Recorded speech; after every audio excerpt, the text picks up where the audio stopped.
Salam Indonesia, salam Nusantara dari Sabang sampai Merauke, dari Miangas sampai Pulau Rote. Mantaplah iman kita, mantaplah kasih kita, mantaplah pengharapan kita. Tentunya dalam Yesus Kristus menjadi Tuhan dan Juru Selamat kita. Dan kiranya damai sejahtera Allah yang melampaui segala akal akan memelihara hati dan pikiran kita. Dan jangan katakan bahwa Yesus itu bukan Tuhan. Dan jangan katakan pula bahwa Yesus itu bukan Juru Selamat. Kalau engkau percaya, engkau dan seisi rumahmu akan diselamatkan. Puji nama Tuhan. Dan sebelumnya 5 menit bersama dengan firman, mari kita berdoa. Terima kasih Tuhan, biarlah engkau melakukan tugas-tugasmu untuk menyempurnakan hidup kami. Dalam nama Yesus, haleluya, amin. Saya akan bacakan dalam Yohanes 16 ayat yang ke-8 dan sampai yang ke-11.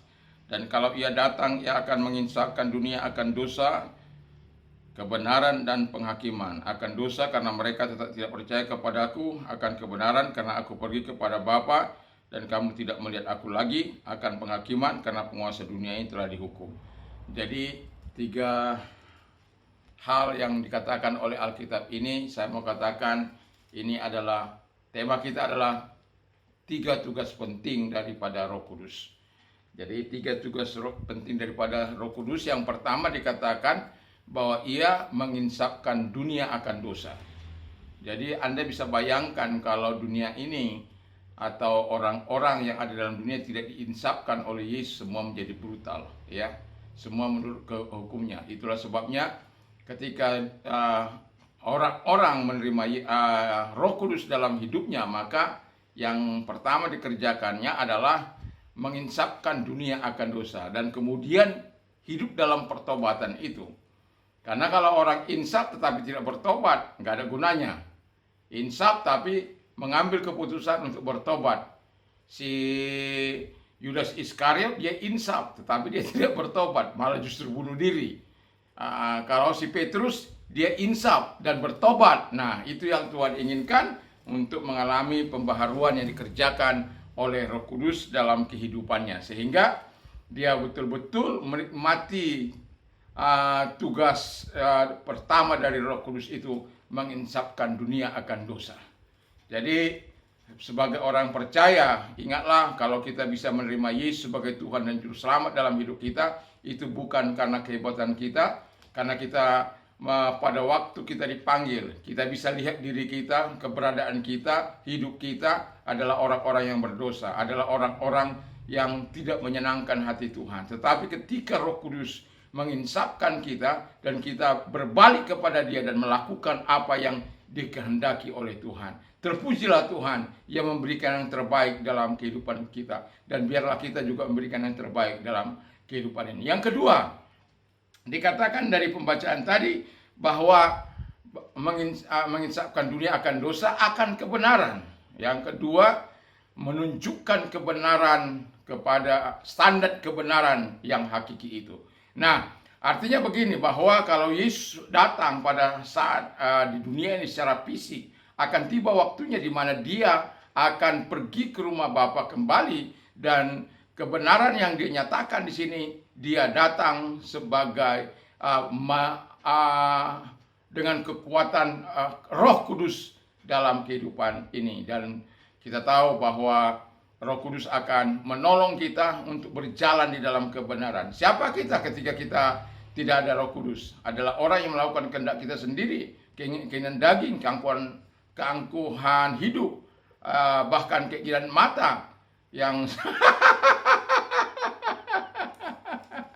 selalu melakukan hal-hal yang kadangkala hanya karena melihat saja dosa bisa masuk, karena setan menguasai pikiran kita, mencoba merayu kita untuk melakukan apa yang tidak menyenangkan.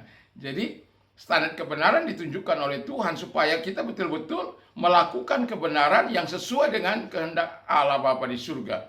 Dan saya yakin dan percaya bahwa ketika kebenaran itu datang, kita akan membawa kemuliaan bagi Tuhan. Nanti sore akan saya bawakan hal itu. Nah, jadi Roh Kudus menolong kita untuk menginsapkan kita dan kemudian juga memberitahukan kebenaran itu hanya pada Yesus, dan di mana ada Roh Allah di situ ada kemerdekaan. Di mana kita mengenal kebenaran, maka ada kebebasan, ada kemerdekaan di dalam Dia.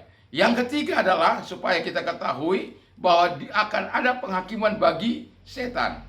Jadi demonstrasi kuasa Allah atau demonstrasi di mana Tuhan telah mengalahkan setan itu. Musuh yang terbesar dari kehidupan manusia adalah kematian. Tapi kematian itu tidak akan menguasai hidup kita. Memang mungkin kita akan mengalami kematian, tapi kematian itu tidak akan pernah menguasai hidup kita. Karena Tuhan katakan walaupun kita mati, tapi kita hidup. Sebab apa? I am the resurrection and the life. Jadi akulah kebangkitan dan hidup. Jadi kalau orang yang percaya kepada Dia, maka walaupun dia mati, tapi dia hidup. Hidup bersama dengan Allah. Tubuh kita yang mati, tapi roh kita bertemu dengan Dia. Jadi setan dikalahkan supaya kita tahu bahwa setan itu tidak berkuasa. Dia memang berkuasa atas maut, tetapi tidak berkuasa atas kehidupan orang-orang yang sudah percaya menerima Yesus sebagai Tuhan dan Juru Selamat. Itulah sebab misalnya mengatakan, mari percaya kepada Tuhan, dan setan sudah dikalahkan, kuasanya sudah dikalahkan, dan jangan mau dirayu oleh setan, jangan mau dikuasai oleh setan, jangan mau melakukan kehendak setan, tapi lakukanlah kehendak dari Bapa, kehendak Yesus, dan kehendak Roh Kudus dalam kehidupan kita, sehingga kita melakukan yang terbaik dalam hidup ini. Mari kita tunduk kepada kita berdoa. Terima kasih Tuhan, kami yakin dan percaya, kami tahu tugas-Mu yang begitu mulia bagi kami, dan memberikan yang terbaik bagi kami, dan menghancurkan pekerjaan setan yang biasanya menipu untuk mencuri, membunuh, dan membinasakan kami. Tapi Engkau datang memberikan hidup-Mu.